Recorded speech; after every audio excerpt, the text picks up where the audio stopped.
Mga kapuso, sanglit miigo na ang African Swine Fever dinhi sa pipila ka parte sa Northern Mindanao at usab kamustahon kung unsa ba ang mga lakang nga ginahimo sa National Meat Inspection Service Region 10 aron masiguro nga luwas ug limpyo ang mga produkto nga maabot sa mga merkado. Subay niana atong makauban si Dr. Angelita Barcelona, Technical Director sa NMIS Region 10. Doc Angelita, mayong buntag og dayon sa Atomy GMA Regional TV. Kamusta, ma'am? Mayong buntag, sab kanimo say. Okay lang, maningkamot nga maningkamot nga makasurvive ani atong ESF karon. Dok, unang-una alang na pud sa kasayuran sa tumaka puso, unsa ba ang tahas sa NMIS?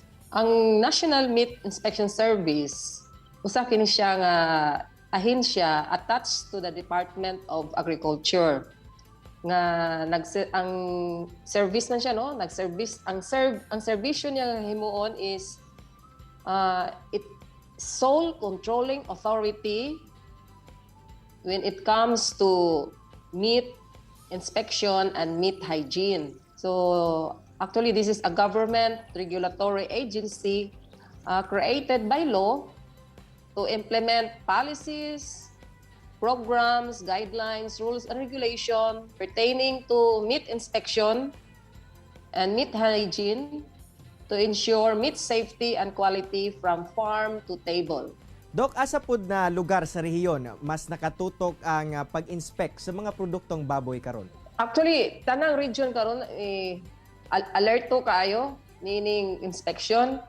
So sa region sa Mindanao do na kitay upat ka region.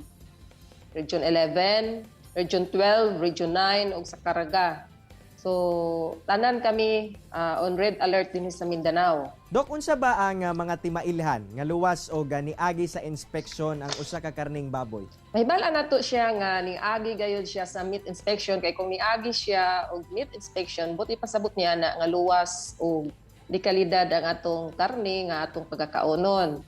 Ang pirmero nimo pangitaon mao ang meat inspection certificate kung kini local o kung kini imported ang gitawag ni nato ani is COMI or Certificate of Meat Inspection. Can you please share with us the difference between good and bad meat in terms of color, texture, and smell, Doc? So kana nga mga criteria mo man gyud na atong mga perminti nga practical, no, nga mahibala nato nga daot ug maayo ang atong karne, no.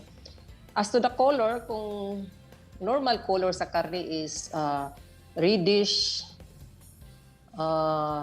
kung beef reddish o pinkish kung pork. Kung sa manok, white siya. Then kung daotan na siya nga karne, ang iyang color is brownish, no? Brownish, naglagom, and then greenish. As to the odor, ato lang idiretso og kung differentiate kung mabaho na nimo nga something baho o kanang nanabay foul smell na siya ba, di maayo ang baho, kabalo na kita unsay baho, no, then rancid, aslom. So mao na siya ang opposite na dayon sa maayo pa kung makasimot ka ana, meaning daot na siya or dili siya maayo nga karne, lahi na og baho.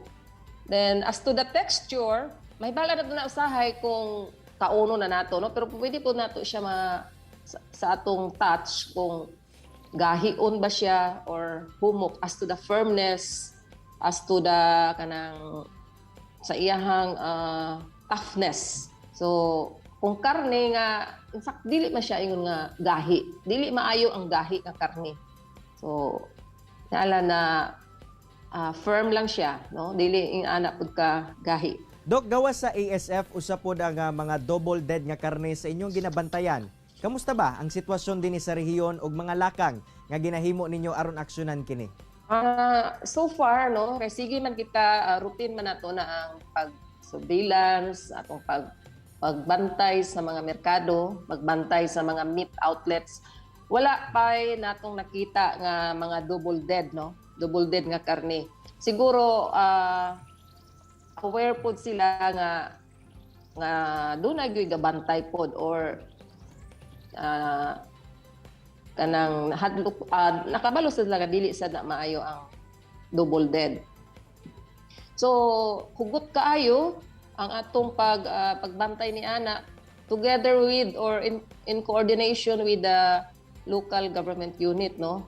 So matag munisipyo maski nag-adtuan naman namo ni mga local registered kaning mga munisipyo, ato na silang gipahibalo ang mga meat inspector nga kinahanglan magbinantayon niini, labi na sa ESF nga dili nato dawaton sa pag-ihaw ang walay mga documents, walay mga insakto nga mga papel like veterinary health certificate o kining mga shipping permit o katong mga mananap nga gikan sa mga infected na mga lugar, automatic siya natong i-condemn. Lastly, unsay imong mensahe og tambag sa publiko, ma'am, labi na sa pagbantay sa mga karne nga atong ginakonsumo? Kinahanglan nga ang atong kaunon nga karne kanang niagi gyud og meat inspection og giihaw gyud sa dito sa mga ihawan, no. Kanang certification nga gi-issue sa mga meat inspector, nag-certify ka na nga ang gikaon nato is fit for human consumption. Atong yung tan-aw pod how giunsa pagbaligya, giunsa ang iyang display, no? Hygienic ba ang iyang pag-display sa merkado, sa iyang lamisan, sa mga karne. Dili ta magpalit og mga karne nga bisan asa lang nga giihaw. Labi na karon nga ning anhina ang ESF, no? So kinahanglan atong paliton gyud katong niagi gyud sa ihawan.